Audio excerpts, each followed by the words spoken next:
Hello, നമുക്ക് അടിപൊളിയായിട്ടൊരു chicken fried റൈസും fry chicken fry ചെയ്യാം. അതിന് വേണ്ട പച്ചക്കറികൾ അരിഞ്ഞ് വെക്കാം. ഉള്ളി, ഇഞ്ചി, വെളുത്തുള്ളി,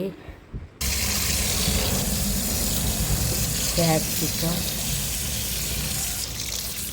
ക്യാരറ്റ്, അരമണിക്കൂർ കുതിർത്ത അരി കേട്ടോ.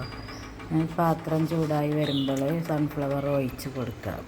നമുക്ക് ചോറിന് വേണ്ടി വെള്ളം തിളച്ച് വരുമ്പോൾ ഉപ്പിട്ട് കൊടുക്കുക. എന്നിട്ട് അരി ഇട്ടിട്ട് ഊറ്റി വെക്കട്ടെ. അരി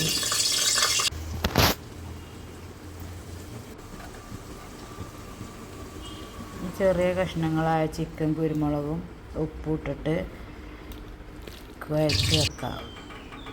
ചട്ടി ചൂടായി വരുമ്പോൾ സൺഫ്ലവർ ഒഴിച്ചെടുക്കുക. എന്നിട്ട് നമുക്ക് ചിക്കൻ അതിലിട്ട് കൊടുക്കാം. പിന്നെ ചിക്കൻ ഫ്രൈഡ് റൈസായിട്ട് ഉണ്ടാക്കാൻ പോണത്, ഒരു അരുവക്ക് നീക്കി വെച്ചിട്ട് ഒരരുവിൽ ഒരു മുട്ട ഒഴിച്ച് കൊടുക്കാം.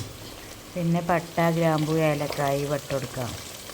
അതൊരരുവക്കാക്കിയിട്ട് ഇഞ്ചി, വെളുത്തുള്ളി വഴണ്ട് വരുമ്പോൾ അരിഞ്ഞ് വെച്ച പച്ചക്കറികൾ ഇട്ട് കൊടുക്കാം. ക്യാപ്സിക്കം, ക്യാരറ്റും, ബീൻസും, ഉരുളക്കിഴങ്ങും. ഇങ്ങനെ ദമ്മിട്ട് വെച്ച് 1 മണിക്കൂർ കഴിഞ്ഞ് ദമ്മ് തുറന്ന് ഇളക്കി നോക്കാം.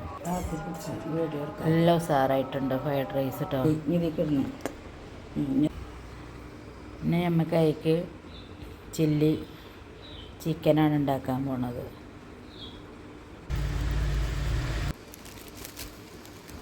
Fried chilli chicken. മുളക് പൊടി, കുരുമുളക് പൊടി, ജീരകപ്പൊടി, കോൺഫ്ലവർ പൊടി, ഒരു മുട്ട ഒഴിച്ചിങ്ങാണ്ട് നമുക്ക് പൊരിച്ചെടുക്കാം. 1 മണിക്കൂർ കൂട്ടി വെച്ചിട്ട് നമ്മൾ ആദ്യം കുറച്ച് നാരങ്ങ നീരൊക്കെ ഒഴിച്ചിരുന്നു. പിന്നെ അത് കഴിഞ്ഞിട്ട് നമുക്ക് പൊരിച്ചെടുക്കാം. ആ പൊരിച്ച എണ്ണയിലാണ് നമ്മൾ ക്യാപ്സിക്കം, ഉള്ളി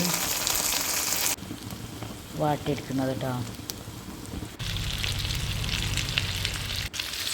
കുറച്ച് കുരുമുളക് പൊടിയൊക്കെ ഇട്ടിട്ട് വാട്ടിയിട്ട് കുറച്ച് കോൺഫ്ലവർ പൊടി കലക്കി ഒഴിച്ച്, കുറച്ച് കുരുമുളക് പൊടി, ഉപ്പും ഇട്ടെടുത്ത് കുറച്ച് മല്ലിച്ചപ്പും. നമ്മൾ ഫ്രൈഡ് ചില്ലി ചിക്കൻ കേട്ടോ. പിന്നെ അപ്പത്തിൻ്റെ കൂടെയൊക്കെ കഴിക്കുക. ഫ്രൈഡ് റൈസിക്കാണ് ഏറ്റവും ബെസ്റ്റ്. ഇത് ഭയങ്കര സുഖം, എനിക്ക് നല്ല കോമ്പിനേഷനാണ്. വീഡിയോ എടുക്കാതെ ഫ്രൈഡ് ചിക്കൻ റെഡി ആയിട്ടോ. നമുക്ക് ചോറ് കഴിച്ച് നോക്കാം.